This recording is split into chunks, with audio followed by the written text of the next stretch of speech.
sedikit koreksi. Ini juga mungkin untuk semuanya. Itu yang kemarin saya buat terkait instrumen observasi wawancara dengan studi dokumentasi itu dipakai enggak gitu. Ya. Artinya kalau itu dipakai, berarti pada saat Anda menyusun artikel itu, datanya Anda kutip juga di situ. Jadi kalau tidak dikutip, ya mungkin boleh saya bilang ini ada problem ini. Bagaimana mentransformasi data yang didapat di lapangan untuk dimasukkan ke dalam naskah. Makanya kenapa saya minta Anda untuk menyiapkan fotonya juga, kemudian juga yang lain-lainnya, itu dalam rangka itu sebetulnya. Oke. Perlu saya sampaikan satu hal penting yang boleh jadi ini baru pertama Anda dengar. Artikel jurnal itu bukan reporting the research. Okay. Artikel jurnal itu bukan melaporkan hasil penelitian. Ini yang kelirunya itu. Nah, ya tapi kan saya melakukan riset dulu Pak, terus saya cantumkan juga di situ. Terus ngapain juga kalau begitu kan gitu. Nah, jawabannya adalah bahwa pada saat Anda pada saat Anda menulis paper itu tujuannya adalah untuk selling the idea of the research. Menjual ide tentang riset Anda gitu. Jadi kalau misal nih Pak Ramdan tadi penggunaan model ADI di mana di lembaga PDF dengan melakukan kuasi eksperimen atau eksperimen sekalipun dengan mencoba menggunakan model itu dalam pembelajaran, boleh jadi Anda menawarkan satu ide bahwa ini model ADI itu bisa dipakai loh di lembaga pendidikan model PDF juga gitu. Jadi guru tuh perlu untuk melakukan ini. Nah gitu. Jadi selling the idea-nya Pak. Bukan hanya melaporkan hasil penelitian, bukan. Kalau melaporkan hasil penelitian mah itu ibarat gini ya. Bahasa sederhananya begini. Anda itu masak di dapur. Masak di dapur mana lagi bisa dimasak Pak. Tapi pada saat Anda ke ruang makan untuk menyajikan makanan, itu makanannya udah bersih Pak. Nah, selling the idea itu adalah Anda menawarkan ini loh makanan yang saya buat itu. Boleh jadi ketika Anda di dapur mah, bacakaran lah segala rupa ayat. Tapi pada saat Anda ke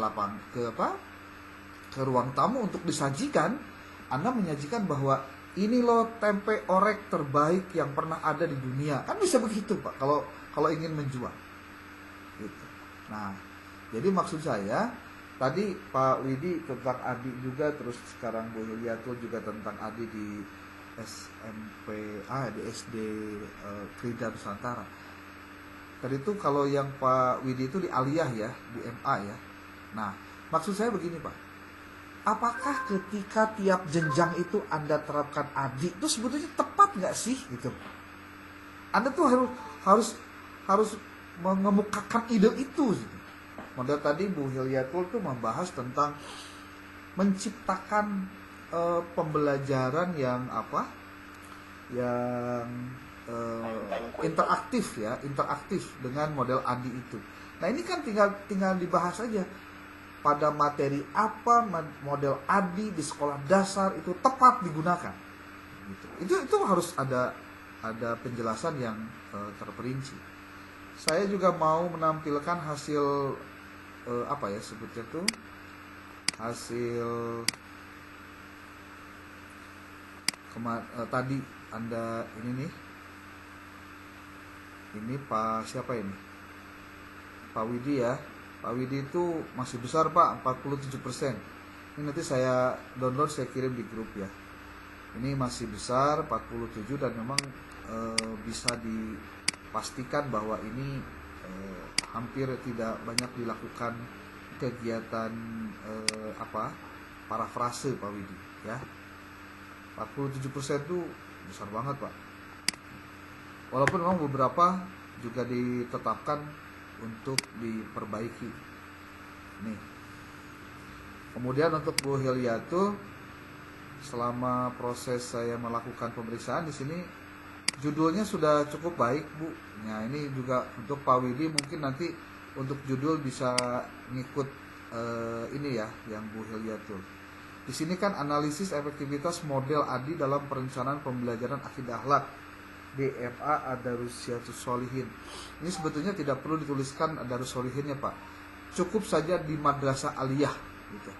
Nanti kan di bawahnya juga dijelaskan bahwa riset ini diadakan di mana, kelas berapa, kan dijelaskan nanti di metode penelitiannya gitu ya.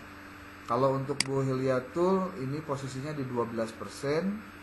Ini judulnya ada, kalau saya nyebutnya SMO, Pak. Ada significance, ada methods, ada objektif gitu. Ini yang sudah saya tulis juga di dalam lembar penulisan di artikel di apa sih sebutnya? Di sini nih. Di pedoman ya. Saya sudah tuliskan di pedoman dari mulai judul dan lain-lainnya sudah. Tapi ternyata ada yang ada yang enggak juga ya tentang pembuatan yang begini. Nah, kembali lagi ke tadi. Ini sudah betul. Ini nama saya bukan pakai I ya, pakai Y. Ini salah terus nih. Coba dilihat lagi di pedoman penulisan, saya sudah tetapkan itu tuh. Nih. Nah, ini sudah, ini penulis 1 2 3 ini sudah ditentukan dari awal untuk memudahkan nanti untuk pengecekan. Ya. Oke, lanjut ke yang tadi. Ini implementasi model ADI sebagai strategi inovatif untuk menciptakan pembelajaran PE yang interaktif. Mungkin bisa ditambah nanti di sekolah dasar. Itu judulnya. Jadi khusus aja di sekolah dasar. Jadi Anda ingin menawarkan bahwa model ADI itu bisa menciptakan pembelajaran PE yang interaktif loh, kalau dia dijadikan sebagai strategi inovatif guru ketika mengajar PAI ketika di sekolah dasar contohnya. Gimana buktinya? Ya sok buktikan, ini buktinya. Jadi kalau misalkan Anda bertanya, kenapa kok yang namanya Charles Darwin yang ramai dibicarakan karena dia kok kayak bukan ilmuwan gitu. Dia itu ilmuwan karena bisa menarasikan, mensistematiskan, merasionalkan, mengempiriskan temuan-temuan dia itu seperti itu. Walaupun mungkin hasilnya aneh gitu, menganehkan. Nah, yang aneh saja kok bisa begitu, apalagi yang gak aneh gitu, yang benar. Ya.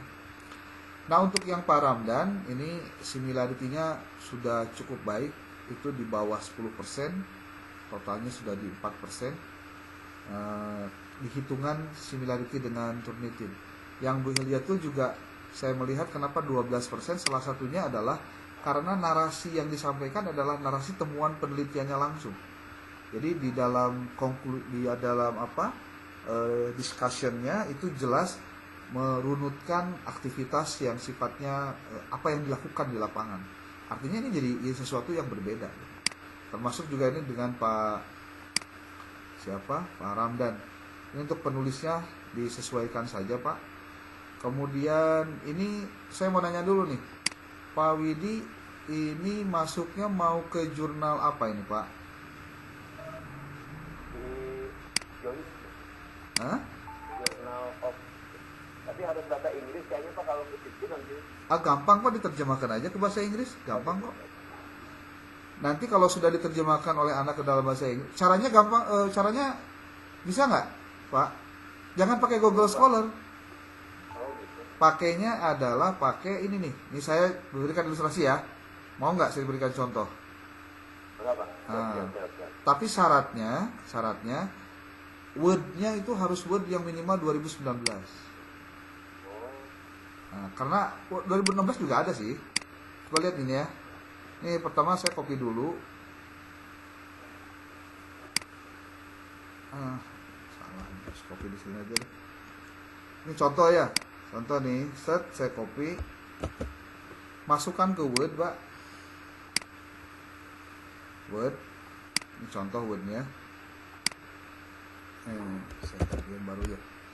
Nih, perhatikan baik-baik Pak, ulah ngicep kada lamun ngicep lewat ya. Pertama, Anda copy dulu ini ya.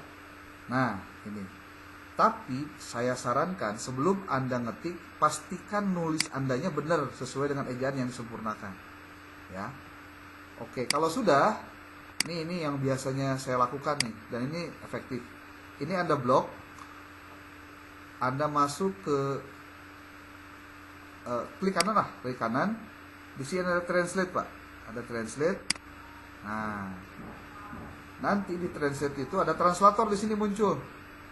Saya pakai Windows 365 ya. Muncul. Jadi Anda tuh tidak perlu capek-capek sebetulnya. Nah, tuh. Ini kita ingin rubah dari bahasa Indonesia ke bahasa Inggris. Ini Indonesia detect oke. Dirubah ke dalam bahasa Inggris. Tuh, udah otomatis, Pak. Sudah ada. Langsung insert. Insert. Nah, langsung berubah tuh. Langsung berubah. Nah, kalau sudah berubah, untuk memastikan apakah ini benar atau enggak sesuai dengan ejaan bahasa Inggris, Anda tinggal beli akun Grammarly Premium. Ada yang 8 ribuan, ada yang 30 ribuan. Saya beli yang 60 ribu karena yang lifetime dan ini bisa di-downloadkan dan lain-lain. Nih Pak, tinggal open Grammarly. Nanti, tapi Grammarly yang premium ya, bukan yang biasa. Kalau yang biasa nggak bisa ngedetek seluruhnya. Tuh, ini ketahuan nih. Nanti oleh Grammarly itu diperbaiki Pak. Nih, coba kita cek Grammarly-nya. Grammarly, open Grammarly. Oh, nanti biasa suka ada di pinggirnya nih, kayak bentar. Just go. Oh, salah.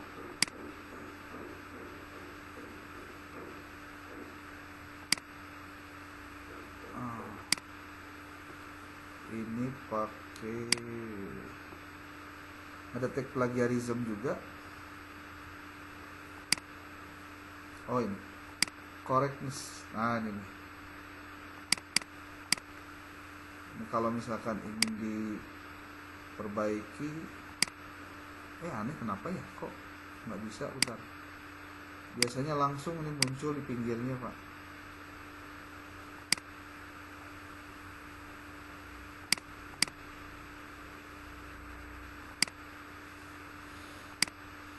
Nah, ini, nah munculnya begini Pak, di kanannya ada begini. Nah, ini kalau di blok, ini Pak, biasanya tuh dia ada yang harus dirubah, tapi kalau nggak perlu dirubah jangan dirubah. Ini akidah contohnya, akidah kan mintanya dirubah. Apa dia nggak tahu akidah itu apa maksudnya, jadi jangan di gimana lewat aja Pak. Tapi untuk ini, dia menyebut ada lagi universe bisa diganti sama istilah yang lain. Where misplaced subordinate clause. Nah, ini bisa dilakukan proses koreksi Pak di sini dengan menggunakan Grammarly. Itu sebetulnya orang betul kudu capek kumaha Pak. Makin bisa bahasa Inggris, akhirnya makin gampang belajar bahasa Inggris kan gitu. Dia nerjemahkannya kayak gitu. Seperti contoh lagi nih. Saya ambil lagi nih contoh.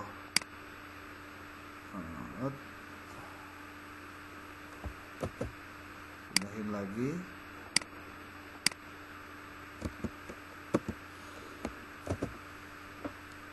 Ini kan bahasa Indonesia ya. Mungkin nanti kata-katanya yang harus perbaiki Pak. Berbicara mengenai akidah, itu mungkin bahasanya kurang tepat sebenarnya.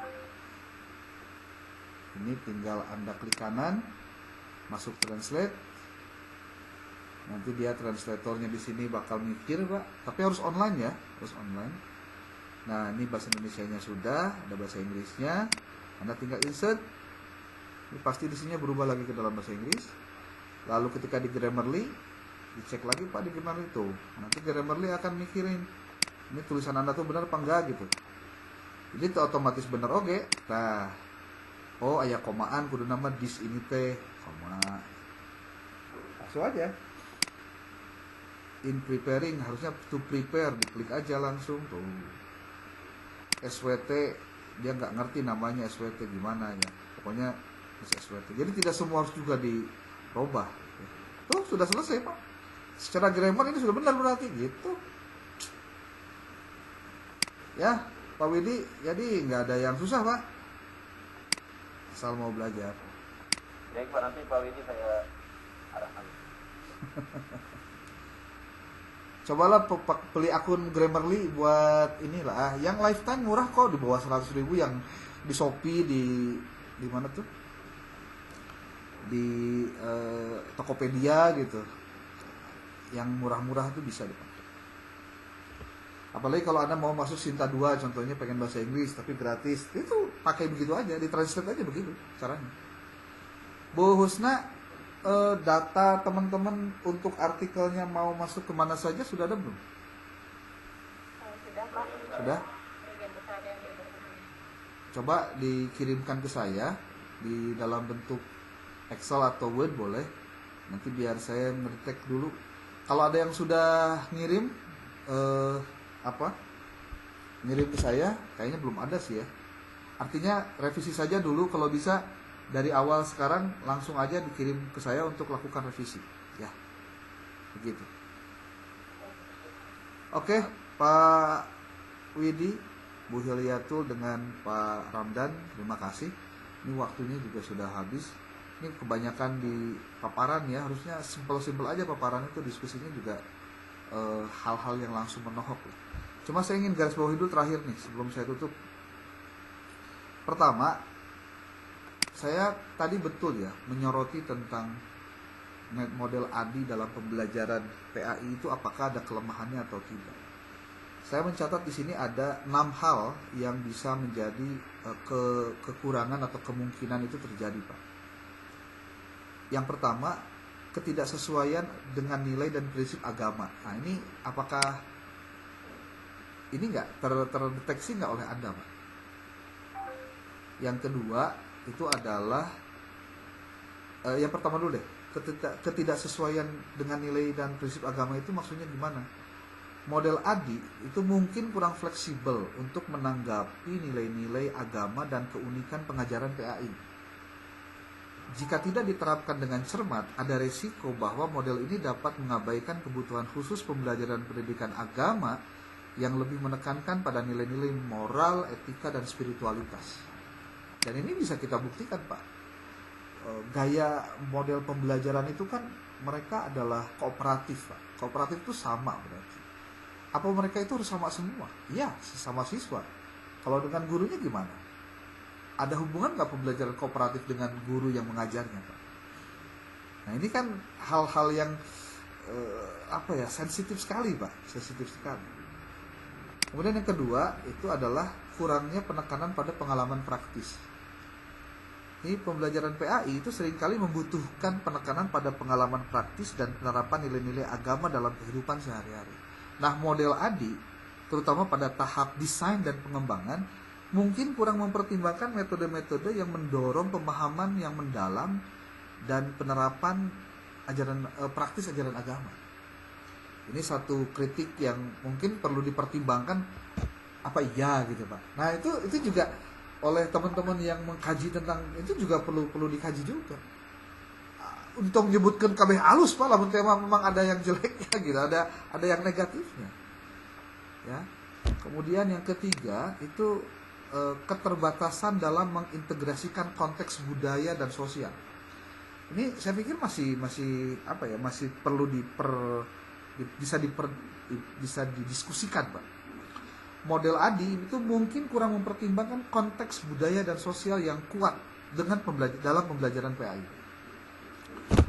Pengajaran agama itu sering memerlukan kontekstualisasi agar relevan dengan kehidupan sehari-hari dari siswa. Dan model ini mungkin kurang dapat mengakomodasi aspek ini dengan baik. Nanti kalau misalkan Anda yang mengkaji tentang ADI mau mendiskusikan ini, apakah iya tepat itu? Ya. Kemudian yang keempat itu kurang fokus pada aspek spiritual dan etika, Pak. Model ADI terutama pada tahap analisis dan desain itu mungkin tidak memberikan fokus yang memadai pada aspek spiritual dan etika yang merupakan bagian integral dari pembelajaran PAI.